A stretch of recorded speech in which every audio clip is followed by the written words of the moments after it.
ఇప్పుడే country delight యాప్ని download చేసుకోండి. Download the country delight app now. Vehicle Hyderabad నుంచి 9:40 నుంచి కావేరీ ట్రావెల్ స్టార్ట్ అయింది. సో అక్కడ స్టార్ట్ అయిన తర్వాత ఆల్రెడీ ఒక డ్రైవర్ మూమెంట్ బాగానే ఉన్నది. తర్వాత జడ్చల దగ్గరికి వచ్చిన తర్వాత అక్కడ ఫ్రెష్ అప్ అదే సమ్ టీ బ్రేక్ ఇచ్చారు. అక్కడ మేబీ డ్రైవర్ చేంజ్ అయ్యారు అనుకుంటా. సో అరౌండ్ ఈ దగ్గరలోకి వచ్చే లోపల సమ్ బ్లాస్ట్ సౌండ్ వినిపించింది.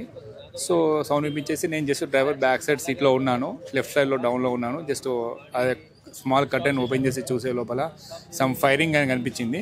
సరే మెయిన్ డోర్ చేసి ఓపెన్ చేసి చూసే లోపల ఆల్రెడీ ఫైర్ అటాక్ అయింది, కింద నుంచి ఉంది ఫైర్.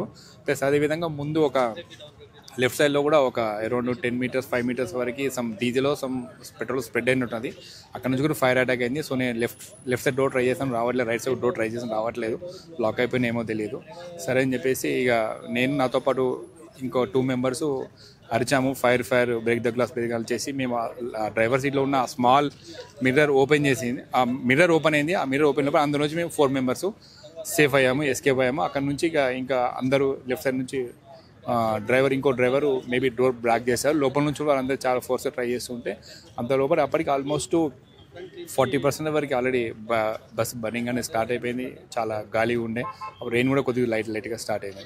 ఎక్కడ పోతున్నారు, ఎంతమంది ప్రయాణిస్తున్నారు దాంట్లో?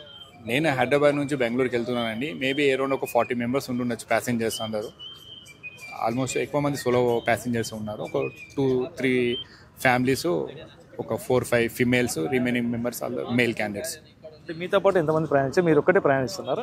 నాతో పాటు నేను సింగిల్ సోలో ప్యాసింజర్ అని బెంగళూరుకి వెళ్తున్నాను. మీరు బయట పడి అంటే విండోస్ బ్రేక్ చేసుకొని బయటపడ్డారా? మీరు విండోస్ బ్రేక్ కాలేదండి. నాకు డ్రైవర్ సీట్లో ఆఫ్ మాత్రమే ఓపెన్ అయింది. అది ట్రై అయ్యింది, ఆఫ్ ఓపెన్ అయితే అందులోంచి చాలా ఫోర్సుబుల్గా జంప్ అయ్యాము. ఇక చాలా ఫోర్సుబుల్ నుంచి నాతో బ్యాక్ సైడ్ ఉన్న వాళ్ళు ఇట్లా నెట్టారు. మేము ఆ విధంగా 4 మెంబర్స్ వచ్చాము. డ్రైవర్ ఏమైనా అప్రమత్తం చేశారా ప్రయాణికులకి? ఏమన్నా మీరు జరుగుతుంది బయటికి రండి ఏమన్నా ట్రై చేశారా? వాళ్ళు డ్రైవర్స్ ఆల్రెడీ ఏదో బాటిల్ తీసుకొచ్చి అదే వాటర్ అనుకుంటాను వాళ్ళు ఏదో ట్రై చేశారు. బట్ దానికి ట్రై చేసే వాళ్ళు అట్లీస్ట్ వాళ్ళు ఒక అనౌన్స్మెంట్ ఒకటి అరుస్తే అట్లీస్ట్ డీప్ స్లీప్లో ఉన్న వాళ్ళు కూడా మేబీ అట్లీస్ట్ కొద్దిగా అలర్ట్ అయ్యే ఛాన్సెస్ అనేవి ఉంటుండే. ఈ ప్రమాదం జరిగినాక మీరు ఎంతసేపు బస్సు దగ్గర ఉన్నారు? ఏమన్నా అరుపులు కేకలు వినిపించి మీకు ఎలా అనిపిస్తుంది సంఘటన? అసలు చాలా ఘోరంగా మీరు చూసే కళ్ళారా చూస్తుంటే కూడా అది చూసే కూడా ఇప్పుడు అందరూ మేము కొద్దిమంది ఫ్రంట్కి వెళ్ళిపోయారు, కొద్దిమంది బ్యాక్ నుండి చాలా డిస్టెన్స్లో ఉన్నాం. ఆల్రెడీ ఒకసారి దిగిపోయిన తర్వాత ఇంకా రిమైనింగ్ మెంబర్స్ మేబీ అందులోనే స్ట్రక్ అయినట్టున్నారు, మేబీ లోవర్ వాళ్ళు స్ట్రక్ అయినట్టున్నారు. అరుపులు అనేది కూడా కొద్దిగా వినిపించాయి. బట్ అక్కడ చాలా డిస్టెన్స్లో ఉన్నాము. ఆల్రెడీ ఫైర్ ఎక్కువ ఉన్నది, చాలా హీట్ స్ప్రెడ్ వస్తుంది కదండి. ఎన్ని గంటల సమయంలో జరిగింది? మన ఎవరు అధికారులు కానీ పోలీస్ డిపార్ట్మెంట్కి ఫైర్ డిపార్ట్మెంట్ ఎప్పుడు వచ్చింది? సో మాకు ఎగ్జాక్ట్లీ టైం అంతా ఐడియా లేదు, ఎందుకంటే మొబైల్స్ టైమింగ్స్ అనేవి ఎవరి దగ్గర లేవు. అరౌండ్ 2 o'clock ఫైరింగ్ అనేది స్టార్ట్ అయింది. అరౌండ్ 40-45 minutes వరకు నాన్ స్టాప్ ఫైరింగ్లో ఉన్నది.